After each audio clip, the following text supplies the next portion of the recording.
adalah menyampaikan puja dan puji syukur kepada Allah Subhanahu wa Ta'ala yang mana telah memberikan limpahan rezeki, kesempatan untuk kita bisa berkumpul di insya Allah di forum yang senantiasa dirahmati dan diberkahi Allah ya. Sehingga kita dapat melakukan ibadah bersama, melakukan kebaikan menjelang ibadah berbuka puasa Ramadan. Dan selanjutnya semoga selawat dan salam senantiasa terlimpahkan tercurahkan kepada Nabi besar Muhammad Sallallahu Alaihi Wasallam.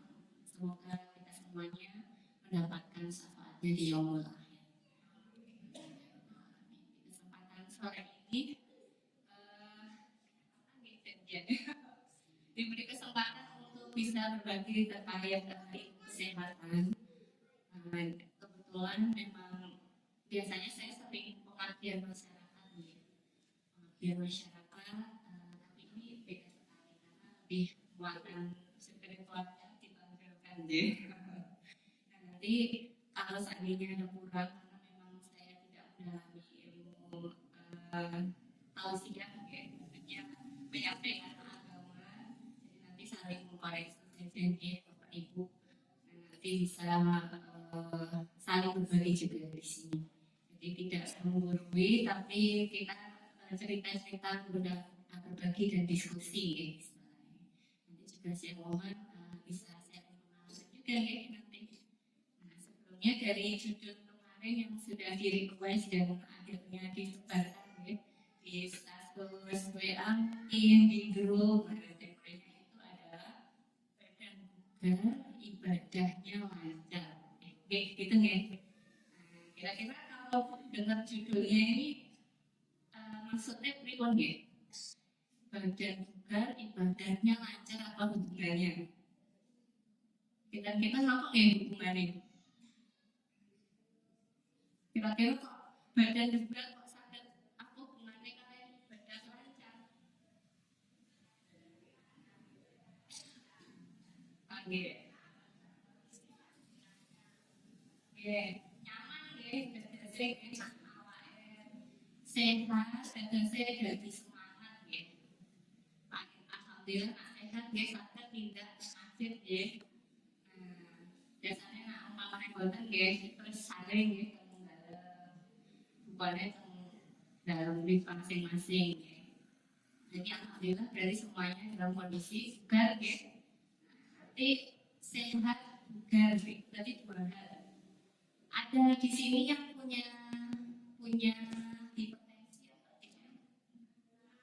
Oh punya. Itu juga bisa dikatakan bugar. Ya. Ini sambil ngomong ya Bapak Ibu ya.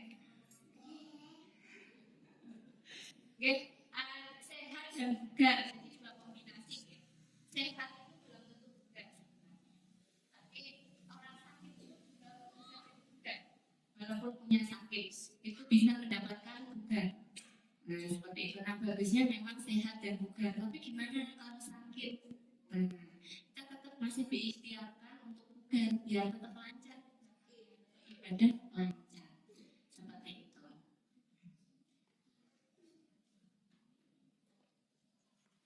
Nah ini sebenarnya kalau kita melihat ibadah, kira-kira kenapa sih kita diminta ibadah?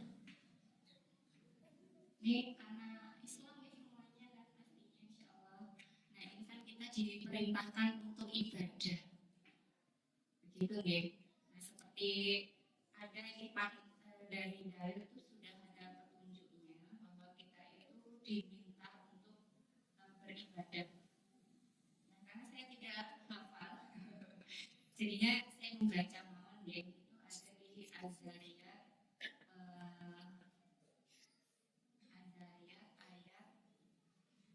ayat 6 itu ada, mungkin ada yang hafal ya di sini deh, perintah tentang ibadah. Nah besok saya baca mohon ya, karena saya tidak hafal. Bismillah. Wa ma khalaqtul jinna wal insa illa liya'budun. Dan aku tidak menciptakan jin dan manusia melainkan supaya mereka mengabdi atau menyembah kepadamu. Dan itu memang sudah ada perintahnya ya. Ini di Al-Quran bahkan ya, di Az-Zariyat ayat 56. Nah ternyata ini tuh juga ada tujuannya dari ibadah-ibadah itu. Kira-kira Bapak Ibu lantas ibadah itu bisa ada hubungannya dengan kesehatan. Wonten contohnya kesehatan apa? Nah rajin ibadah itu terus datasnya pripun?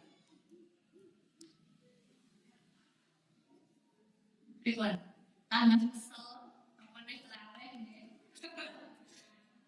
Napa tambah ong-ong, napa tambah kena rumah mergo puasa. Nggih sebenarnya ada nggih, itu ada petunjuknya dan sudah ada penelitian-penelitiannya. Ternyata ibadah dalam agama Islam itu banyak ditiru di agama yang lainnya. Bahkan dijadikan teori yang terbaru. Contohnya itu puasa. Nah, puasa itu diadopsi jadi puasa namanya puasa intermittent. Jadi itu bagian menurunkan tekanan darah dan juga itu puasa intermittent, jadi bisa membakar mendetoks. Nah, detoks itu mengeluarkan seperti lemak-lemak berlebih ataupun mungkin sisa-sisa makanan yang tidak sehat itu dengan puasa. Nah, subhanallah sekali ternyata puasa itu setelah berkembangnya ilmu pengetahuan termasuk di kesehatan itu sangat besar sekali manfaatnya buat tubuh. Tapi catatannya adalah dalam Islam tidak diperkenankan puasa seumur hidupnya. Ya. Jadi cuma setahun dalam satu bulan dalam 1 tahun. Nah, boleh kita puasa sepanjang tahun. Contohnya puasa sunnah Senin Kamis, mungkin puasa Daud, tapi tidak seterusnya. Itu ada pertimbangan dan juga ada penelitiannya. Ternyata memang tubuh kita ini didesainnya tidak bisa seterusnya melakukan ibadah puasa. Jadi nanti pasti ada yang hilang, ada yang kurang, seperti itu. Tapi ada Allah memerintahkan puasa, kenapa cuma 1 bulan, dalam 1 tahun. Nah itu ternyata untuk membakar. Kira-kira sudah menimbang berat badan kayaknya.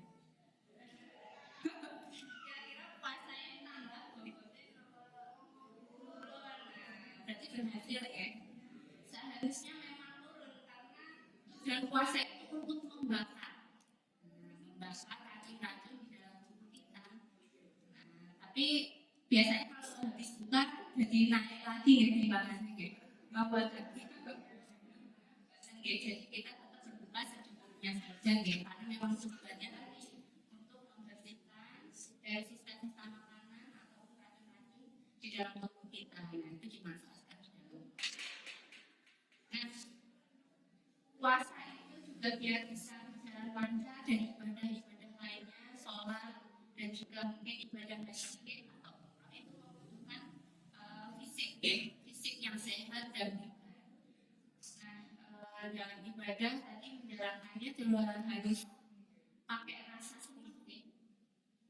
Seneng dia, seneng itu apa nih? Seneng itu pripun nih? Seneng itu rasanya marai apa? Semangat gitu. Nah, semangat itu biasanya tresno ini bapak tresno kalian ibu istrinya ya. Terus ibu tresno kali bapak itu kan terus semangat dia masak terus menyambut orang kerja terus saking sayang gitu dan cinta. Jadi semangat untuk memberikan yang terbaik. Nah ibadah itu karena rasa cinta kita kepada Allah, kita berusaha untuk bisa menjaga kesehatan kita.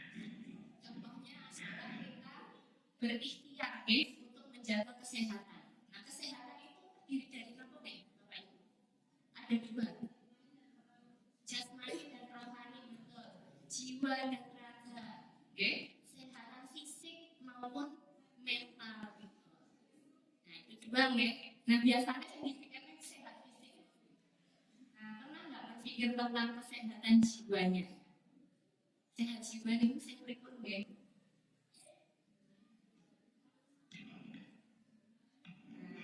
jadi ada dua kesehatan kedua yang kita harus memikirkan dua-duanya yaitu kesehatan fisik dan juga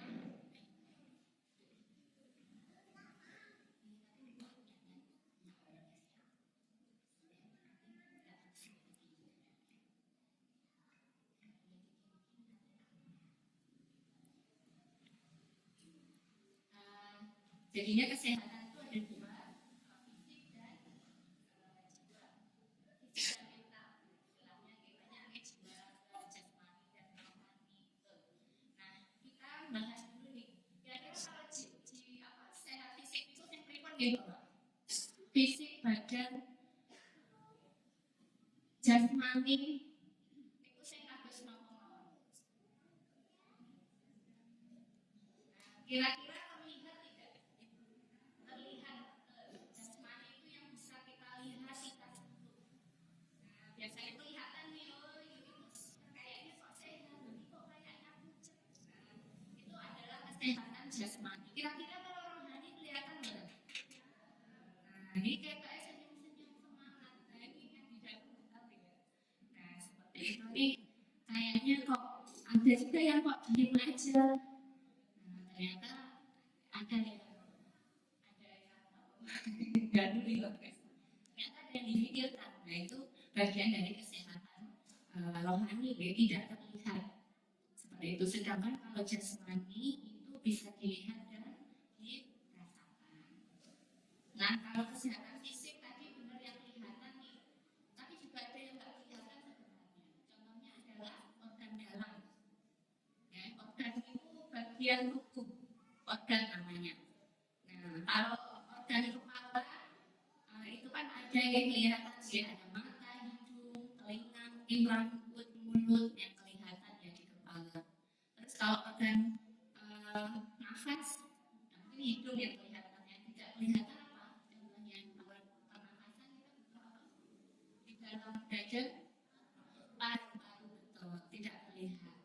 Nah, dan darah dan di peredaran darah itu ada apa yang kelihatan biru-biru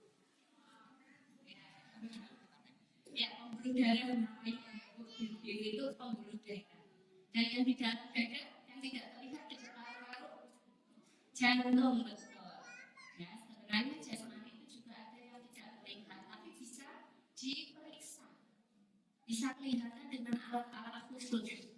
Contohnya di ronsen, contohnya di USG, ya, semakin modern, ternyata organ-organ itu tetap bisa dilihat dengan alat-alat. Tapi kalau rohani itu benar-benar tidak bisa terlihat, tapi sebenarnya bisa dirasakan dan bisa menggerakkan fisik kita. Jadi kira-kira kesehatan rohani penting banget.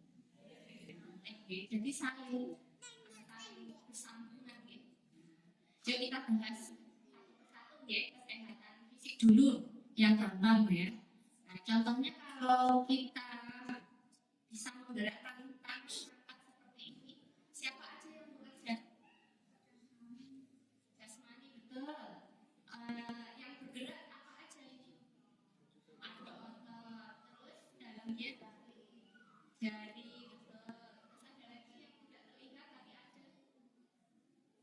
tulang, betul ibu, tulang. Terus siapa yang menggerakkan ini?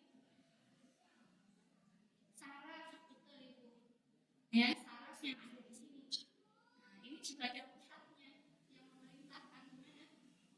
Otak, betul. Nah, ini bapak. Apa karena pembicaranya ibu-ibu jadi kok enggak?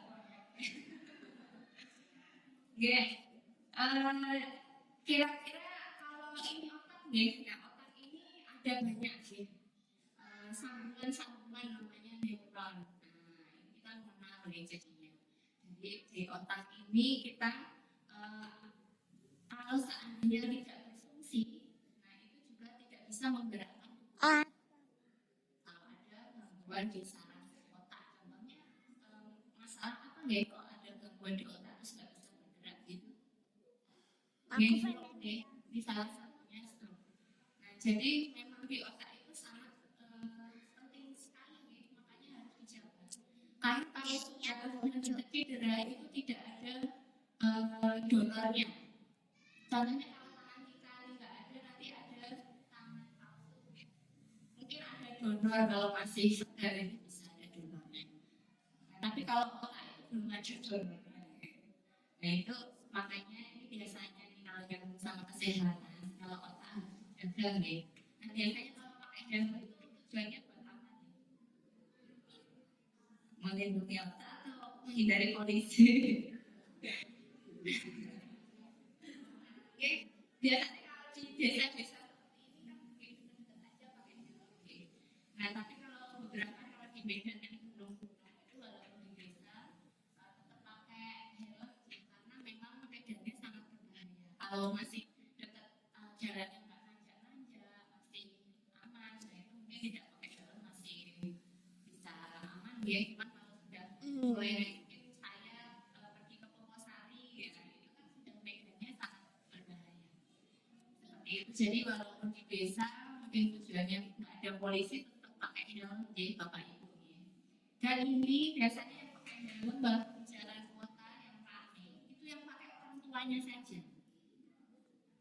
Nah ini juga anak kecil juga diberi helm ya. Karena anak kecil ini kalau terbentur itu juga berbahaya. Tidak ada penggantinya juga kalau otaknya juga bermasalah ya. Nah itu nanti bapak ibu bisa menjaga ya. Jadi nanti kalau motoran itu tidak hanya kitanya saja sebagai orang tua, walaupun polisi tidak akan melarang kalau anaknya nggak pakai helm.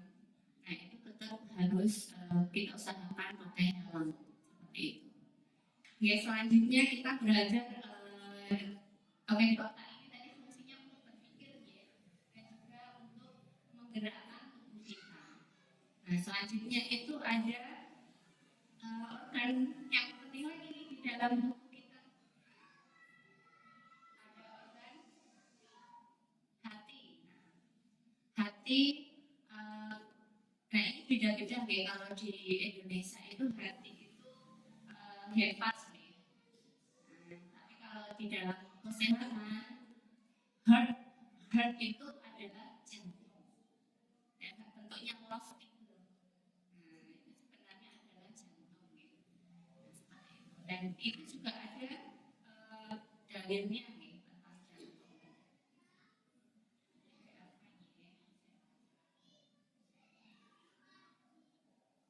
Saya tidak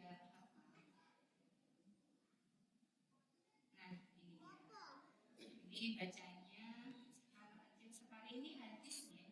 Saya bacakan artinya saja. Ketahuilah sesungguhnya dalam tubuh manusia ada segumpal daging. Jika segumpal daging itu baik, maka akan baik seluruh tubuh manusia. Dan jika segumpal daging itu buruk, maka akan buruk seluruh tubuh.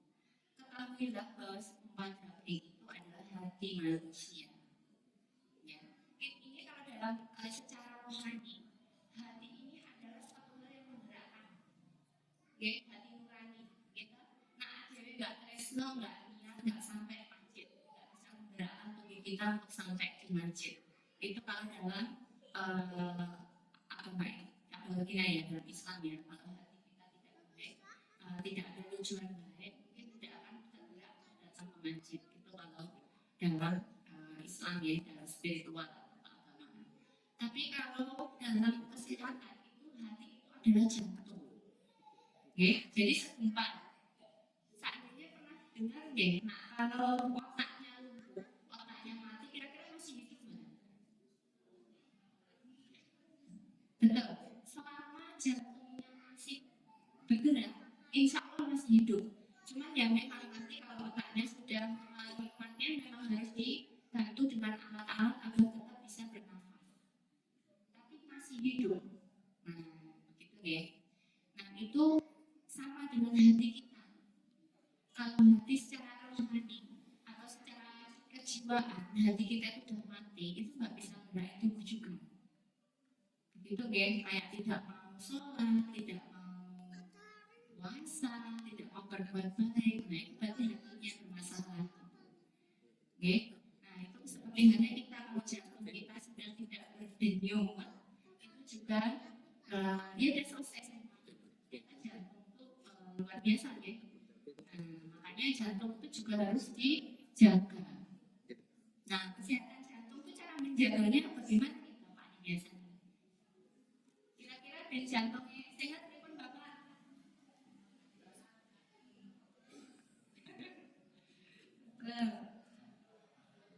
Olahraga, betul Bapak, betul sekali ya. Jadi kesehatan jantung itu salah satunya dengan menjaga kesehatannya dengan olahraga. Terus apa kayak banyak ya nanti kita bahas lagi. Nah itu kesehatan jantung. Karena nanti kalau jantungnya bermasalah, itu tidak bisa menggerakkan seluruhnya. Dan kesehatan jantung itu tidak ujuk-ujuk sakit. Jantung itu tidak ujuk-ujuk sakit. Kecuali ditembak, kecuali kecelakaan, kecuali ditusuk. Itu dadakan bisa. Tapi kalau sakit tiba-tiba sakit, jantung itu jalannya pelan-pelan datang. Baru nanti tiba-tiba serangan jantung mungkin. Nah seperti itu contohnya. Jadi perjalanannya panjang nih. Seperti itu. Nah itu untuk kesehatan fisik ya banyak ya. Nanti juga ada yang perlu kita jaga selain jantung, ada organ ginjal. Nah ini ada kesehatan ginjal di dalam puasa. Kira-kira minumnya sehari berapa gelas nih? Kurang ya, oh 8. Ya tapi ini minumnya jangan digelonggong ya Bapak Ibu. Nanti bahaya jadi kumat. Jadi bertahap. Jadi walaupun siangnya puasa dibakar, nanti malamnya diganti lagi. Tapi air putih ya. Nah, jadi air putih seandainya sore masih teh nggak apa-apa, tapi malamnya jangan kopi. Ya jangan rasa-rasa air putih itu 18 nanti badan kita tetap bagus ya. Karena cairan di dalam tubuh kita itu ada 80%. 80% ini umpamane 180. Nah, jadi karena tubuhnya adalah cairan. Jadi nanti kalau kurang cairan yang terjadi kita gampang pusing, gampang ngantuk, dan deg-degan jantungnya, dan masih organ-organnya banyak, seperti di hepat itu hati tapi bukan jantung. Itu menghasilkan hormon-hormon. Nah, seperti itu. Nah, bagaimana kalau kesehatan jiwa? Tadi kesehatan fisik, ya, ini pindah ke kesehatan jiwa, kesehatan mental. Contohnya, mengalami kesehatan mentalnya tidak sehat itu istilahnya apa nih? Apa? Istilahnya umpamanya jiwa tidak sehat.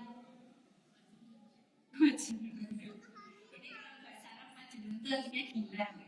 Nah, kalau di dalam ilmu kesehatan tidak ada istilah gila. Okay? Nah, ini semua di sini kira-kira punya resiko gangguan jiwa ada nggak? Nah, sebenarnya kita itu semua berisiko ya.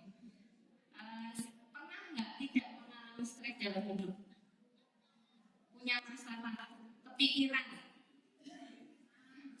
Masih pernah nggak? Nah, itu namanya berisiko. Semua yang mengalami stres, masalah dalam hidup itu pasti berisiko. Cuma mau terdahulu atau tidak. Nah, itu jiwa sama fisik sami ya. Jadi kadang masih stigma kalau di masyarakat kalau gangguan jiwa itu tuh yakini edan gitu. Padahal tidak seperti itu kalau dalam kesehatan. Tidak ada kata edan, marginal atau tidak. Yang ada gangguan jiwa atau sakit jiwa gitu, dan itu bisa sembuh seperti halnya sakit fisik itu bisa sembuh, bisa dikontrol juga ya kados DM, kados hipertensi. Nah, seperti itu. Jadi nanti bisa dicegah dan juga bisa disembuhkan. Tapi kita sakit anu itu bukan minum obat, sama hipertensi itu minum obat terus kalau tensinya udah normal. Nah, ini tergantung dari sakit jiwanya sudah separah apa. Nah, gitu. Jadi separah apa kalau seandainya minum obat biasanya nggak terus-terusan. Nanti kalau sudah baik ya nggak perlu minum obat. Nah, apalagi kalau masih gejala ringan. Nah, gejala ringan itu nggak usah pakai obat. Nah, ini saya mengedukasi, biasanya masih banyak yang menstigma itu berarti istilahnya berpikir bahwa sakit jiwa itu hal yang memalukan, gitu. Seandainya ke puskesmas, Mbak, kok di puskesmas lagi pilek, biasa banget ya. Coba nak, apa nih ngomong main puskesmas? Aku lagi empat aku merasa kayak masalah stres aku. Di doktrin, oh iya kan bisa gitu ya. Sebenarnya tidak demikian ya. Jadi sebenarnya kesehatan mental penting banget. Jadi kalau masih bisa mengungkapkan itu sangat bagus. Jadi kalau ada di apa tetangga atau siapa yang kiranya memiliki ciri-ciri yang perlu ditolong, segera aja gitu, Bapak. Jadi tidak usah malu, biar nanti segera terselesaikan, ya. Karena memang kesehatan mental itu nanti juga berisiko kepada kematian juga. Contohnya apa? Gaya bunuh diri, betul. Itu bisa mendadak. Kira-kira ada kaitannya dengan keimanan dan ketakwaan enggak? Sebenarnya kalau masalah kejiwaan itu tidak ada hubungannya dengan tingkat keimanan. Tapi tingkat keimanan itu bisa menguatkan jiwa seseorang. Nah, seperti itu ya. Tapi belum tentu itu bisa menguatkan seluruhnya. Karena kesehatan jiwa itu faktornya banyak sekali, tidak hanya spiritual, tapi juga bagaimana bersosialisasi, bagaimana dukungan keluarganya, bagaimana dukungan masyarakat sekitarnya. Jadi keimanan dan ketakwaan saja tidak cukup. Jadi banyak sekali pengaruhnya. Dan juga makanan sehat itu juga berpengaruh deh. Nah, ini perlu nanti biasanya itu dalam penelitian, contohnya kalau anak-anak suka makanan manis itu juga bisa mempengaruhi karakteristik anak-anak. Nah, lebih gampang rewel, tantrum, nah, seperti itu. Jadi ternyata kalau saya menyampaikan, kira-kira pencegahannya sama nggak antara kesehatan fisik dan jiwa? Sama gitu Pak, sama. Jadi nanti kita akan bahas bagaimana menjaga kesehatan fisik dan juga jiwa. Ternyata itu sama. Nah, itu yang pertama adalah makanan dan minuman, yaitu pola hidup sehat, ya. Nah, itu biasanya kalau dari pemerintah kita kenal dengan bernas. Apa nih bernas nih? Oke. Gerakan masyarakat sehat, ya. Nah, itu sebenarnya semuanya itu mencakup kesehatan fisik dan juga jiwa. Contohnya makanan dan minuman kita dalam agama Islam, kita diharapkan memakan dan minuman yang bagaimana?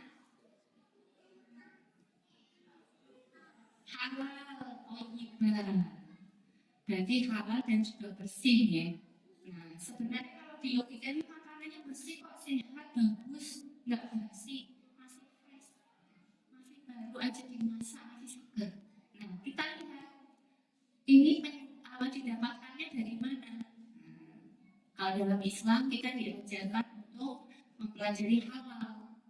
Nah, ternyata halal ini setelah diteliti bisa mempengaruhi kejiwaan kita, kejiwaan kita. Nah, contohnya apa dari makanan-makanan halal ini insya Allah bisa membuat generasi yang soleh-solehah. Hal-hal yang tidak terlihat, ya. Dan kita akan cenderung berbuat baik, tidak berbuat kejahatan. Nah, kita mungkin kalau melihat mungkin hasil dari korupsi contohnya, kita kita juga pernah melihat ya, maksudnya kalau berita-berita yang anak-anak pejabat penting atau anak yang dari keluarga yang berpendidikan tinggi, tapi mungkin rezekinya yang tidak halal, ada satu hal kecurangan, ternyata anak-anaknya juga akhirnya berbuat yang tidak baik ya. Nah, seperti itu banyak kasusnya ya. Nah, itu bisa langsung kelihatan. Jika dalam agama, dalam Islam diajarkan untuk memberikan makan tidak hanya sehat, tapi bersih. Bersih itu dalam artian mengikuti syariat dan juga halal. Nah, seperti itu. Nah, untuk makanan dan minuman kita juga berusaha untuk memikirkan ya, tidak harus istimewa, tapi kita berusaha untuk bernutrisi ya, tidak harus terus 3 kali sehari ayam terus. Ini bergizi nih. Nah, padahal ada makanan yang bergizi lainnya. Ya, contohnya apa? Tempe, tahu, ikan. Nah, harus bervariasi kayak telur gitu juga. Telur tidak boleh 3 kali sehari juga, harus gonta-ganti. Nah, ini biasanya kalau Idul Adha nih, banyak sekali pasien dengan masalah kolesterol tinggi, terus tensinya tinggi. Nah, karena makannya 3 kali sehari daging terus. Nah, jadi walaupun itu bergizi tinggi, tapi tidak boleh dikonsumsi berlebihan dalam 1 hari. Okay. Harus berwarna-warni, begitu ya. Nah, warna-warni kira-kira kalau di piring itu sudah ada 3 warna tidak kira-kira? Ya, kayak putih nasinya, lauknya warna kuning, coklat atau putih. Terus nanti ditambah warna merah sambalnya mungkin, atau potongan telur, tomat. Terus warna hijau dari sayurnya ya. Jadi warna-warni. Nah, biasanya karena pengen hemat waktu, warnanya cukup 2 saja, yang putih dan coklat. Sayur itu jarang sekali ya, kayaknya susah sekali sayur ya. Nah, itu nanti diusahakan ya warna sayur, warna buah. Nah, seperti itu dalam setiap makan. Buahnya yang biasanya banyak mengikuti musim mawar ya. Mengikuti musim di sekitar kita banyak sekali, seperti pepaya, terus ini musim dukung, manggis mungkin yang kita usahakan dalam 1 hari kita mengkonsumsi buah dan sayur. Gitu ya. Nah, nanti Bapak Ibu bisa mempraktekkan ini. Lalu minum. Nanti saya sering banget melihat kalau nggak suka minum tuh harus ada rasa-rasa. Nah, ini anak-anak terutama ya, boleh nggak minum air kemasan yang rasa-rasa kayak jadi kalau lebaran bentar lagi nih, yang minum kemasan rasa-rasa itu apa sih mereknya? Yang rasa jeruk atau minuman, nah itu hati-hati ya, karena memang mengandung gula sintetis. Ya, boleh sehari 1 aja, tapi jangan sepanjang hari, karena ginjal kita tidak bisa mencerna zat-zat tersebut. Jadi nanti jadinya bisa mengalami apa? Kerusakan ginjal. Okay. Kemarin itu saya di Sajid, dan Sajid itu kan berarti rujukan rumah sakit yang paling tinggi ya, maksudnya itu ada anak kecil umur 11 tahun ke 10 tahun perempuan itu masuk rawat jalan juga, sudah awalnya juga sudah cuci darah itu diurus gitu. Kok bisa? Nah, ternyata dia dari kecil sukanya minum rasa-rasa. Nah, itu yang sakit kronis itu tidak hanya menunggu tua nih, ternyata anak kecil pun juga bisa terjadi. Nah, seperti itu. Nah, itu perannya kita sebagai orang yang sudah dewasa untuk menjaga nih. Nah, ini mungkin kalau yang sudah kakek nenek, nah itu bisa menjaga kesehatan anak cucunya. Ya, seperti itu dengan kebiasaan minum air putih, ya, murah ya, putih. Nah, terus tapi menyehatkan. Oh, tapi nggak enak ya, begitu dia. Nah, itu ada istilahnya nih, tresno jarang orang musik dia. Tresno jarang sampai kulino ya. Nah, mungkin awalnya tidak enak, terus terusan pasti nanti terbiasa minum air putih. Gitu ya. Nah itu sangat penting. Selain itu nanti biar peredaran darahnya lancar, ginjalnya sehat, dan ini paling penting ya perempuan ya, ibu-ibu ini biar glowing, banyak minum air putih itu biar glowing, segar. Bahkan ada iklannya deh, air minum itu ya.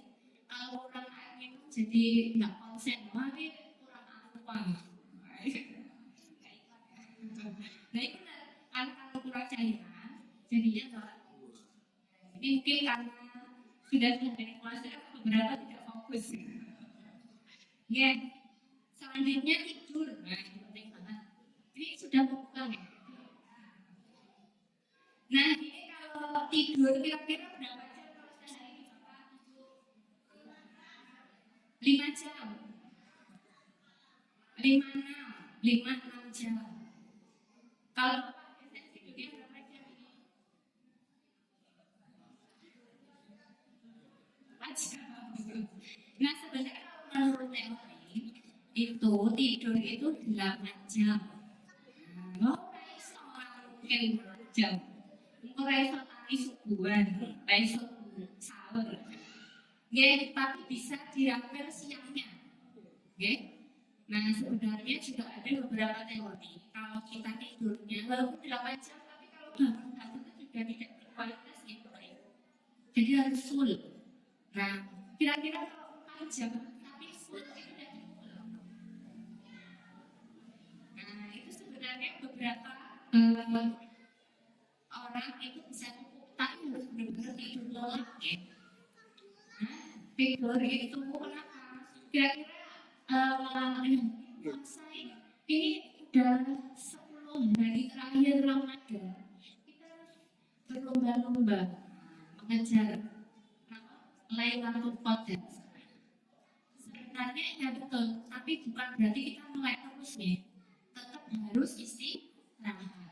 Biasanya kemarin saya masih ingat nih yang Pak Ustadz Jumat lalu ya. Nanti gantian, tetap terus deres, tapi gantian sama temennya, jadi kayak tim gitu. Tetap istirahat, karena memang tubuh kita itu didesain, ditakdirkan untuk tidur. Nah, saya juga ada suratnya, cuma saya lupa nih. Saya bacakan artinya mau nih. Saya ngajinya nggak pintar. Bisa tapi nggak bagus. Nah ini di surat Al-Qasas 73. Nah nanti bisa dibuka lagi ya Bapak Ibu di surat Al-Qasas 73. Itu langsung artinya saja. Nah itu berkat rahmatnya Allah. Dia jadikan untukmu malam dan siang agar kamu beristirahat pada malam hari. Agar kamu mencari sebagian karunia-Nya pada siang hari. Dan agar kamu bersyukur kepadanya. Dan ini Al-Quran dipastikan bahwa kita memang dianjurkan untuk tidur, tapi tidur yang baik itu adalah malam hari. Begitu ya. Nah tidurnya itu nggak boleh sambil dengar kontengan, nggak boleh setel TV.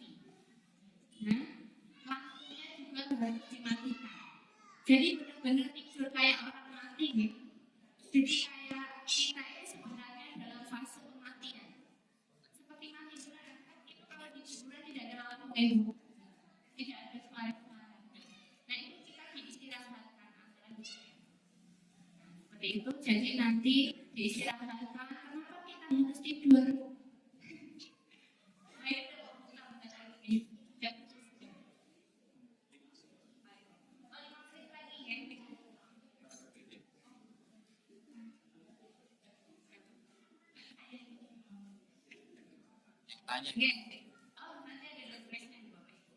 Nah tidur itu harus penuh dan harus berkualitas. Caranya itu namanya sleep hygiene, bersih kebersihan menjelang tidur. Pertama kita sikat gigi, bersih-bersih cuci tangan, cuci kaki, cuci muka, cukup-cukup kita duduk. Nah biasanya harus kita membuang kotoran dulu ya di pis paling mudah. Terus nanti pakai pakaian yang bersih, lampunya dimatikan dan benar-benar tidak handphone. Biasanya handphonenya nomor ini dulu ya. Itu harus siap seperti kita siap dipanggil seandainya kita memang mau maju itu kan nggak bawa apa. Hidup itu juga kita sudah ikhlaskan saja hanya itu. Ya seperti itu. Siap itu menyiapkan energi untuk menyambut besok. Seperti itu. Lalu selanjutnya adalah olahraga. Tadi saya sampaikan sama Bapaknya olahraga. Paling enggak 30 menit dalam sehari. Oke, olahraga itu kira-kira yang harus bagaimana?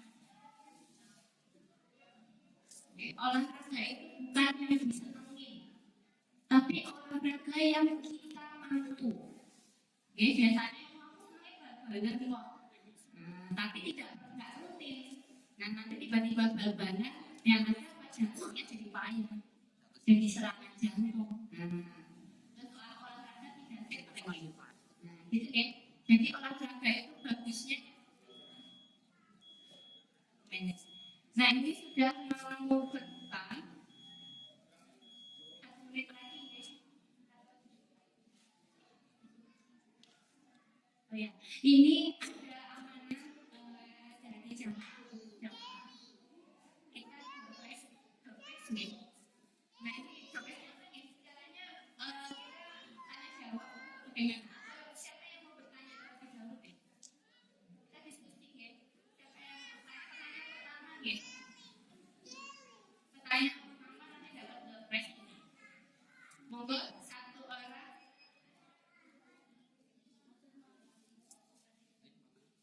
Ada yang mau bertanya? Oke, boleh Bapak.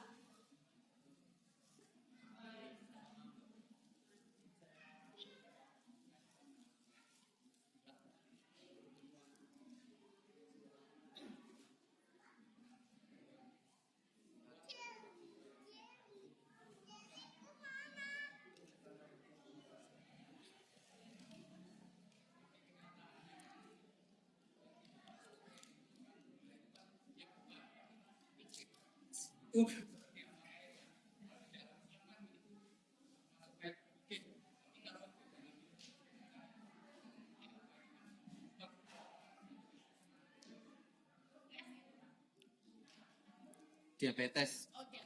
sekarang ya sehat tapi istilah yang kuat kan sih lari penerapannya kan sesuai tujuannya kuat tapi kan juga tidak sesuai kan sinkron itu kan pendidikan jasmani sekolah tapi tidak sesuai itu apa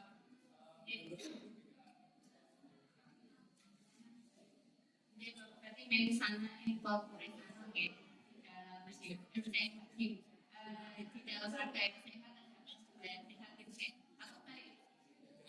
Jadi kalau di dalam tubuh yang kuat adalah jiwa yang sehat. Nah, betul Bapak. Kenapa ya? Padahal tubuh kita sudah sehat, tapi kok jiwanya nggak sehat? Ternyata jiwa itu tadi faktornya banyak deh. Sampai bagus banget nih Bapak ya. Ada istilahnya kok di dalam tubuh yang kuat itu terdapat jiwa tapi kok nggak kayak gitu. Ternyata dalam kenyataannya dalam jiwa yang sehat tadi itu komponennya banyak sekali. Dari yang terlihat sama yang tidak terlihat. Contohnya dari olahraga. Olahraga itu bisa membuat baik. Sudah. Oke. Oke. Mari kita dengan doa masing-masing guys. Mari kita berdoa.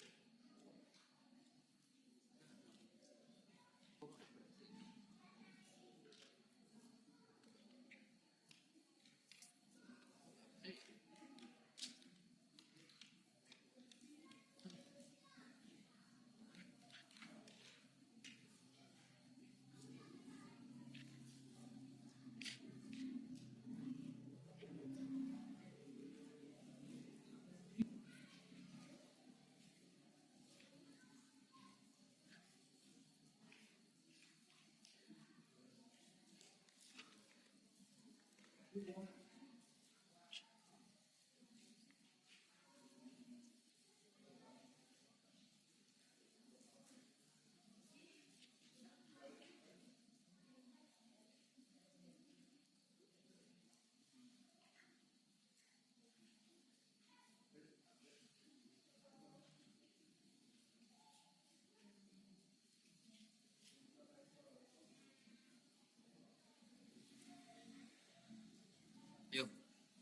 yuk. Yes.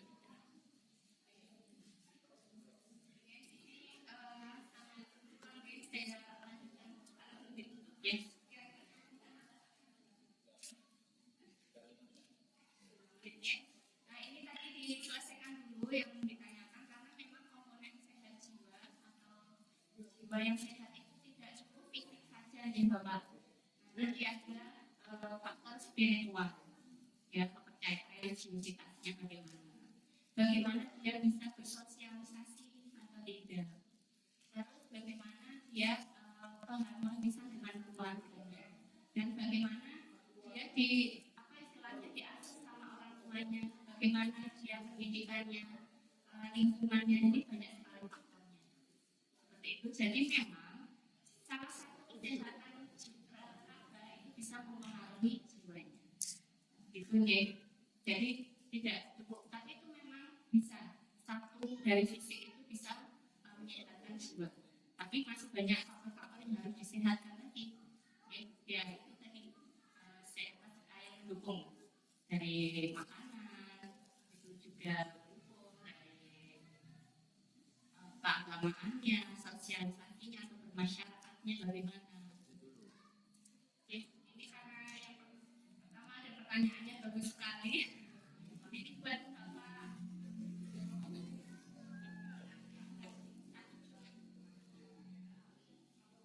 Nah ini selanjutnya kalau bisa itu namanya. Nah ini pertanyaan awal ya. Kira-kira dari yang tadi disampaikan.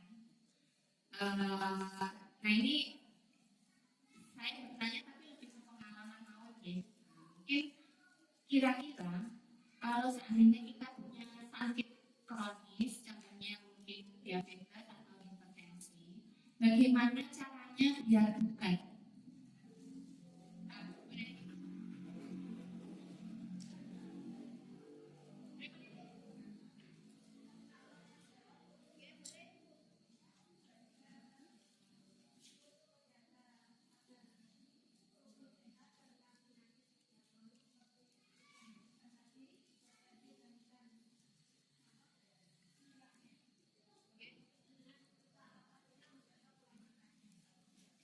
Jadi untuk menjaga kesehatan apabila memiliki penyakit kronis, contohnya diabetes, kita menjaga pola makan. Selanjutnya,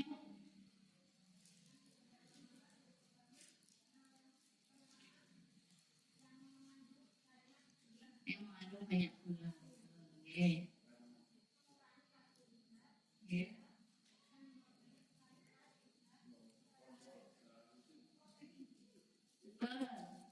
Selanjutnya selain pola makan, aktivitas fisik, betul. Selanjutnya, cek rutin, betul. Selanjutnya, pola pikir ya, pola sehat ya termasuk jiwa dan raga. Nah itu tadi dan yang utama adalah harus kontrol ya. Nah seperti itu. Jadi biar lebih baik kita periksa kesehatan saat kondisinya sehat. Oke. Nah, tapi kalau pas tidak terkontrol itu biasanya tidak sehat jadi berat ya buat periksa. Itu berarti buat yang punya tensi tinggi, diabetes, nanti rajin kontrol ya Bapak Ibu.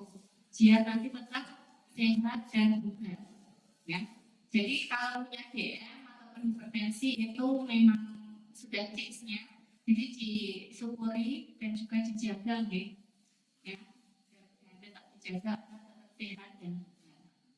Jadi ini buat Ibu terima kasih jawabannya dan juga bisa buat yang lainnya. Oke, ini sudah cukup. Bentar lagi kita akan ada kita tutup dengan berdoa Rasulah bersama-sama. Subhanallah, asyhadu an la ilaha illa anta, astaghfiruka wa atubu ilaik. Terima kasih, semoga apa yang kita pelajari ini bermanfaat untuk kita semuanya, termasuk saya. Bila hak, bisa Wassalamualaikum warahmatullahi wabarakatuh.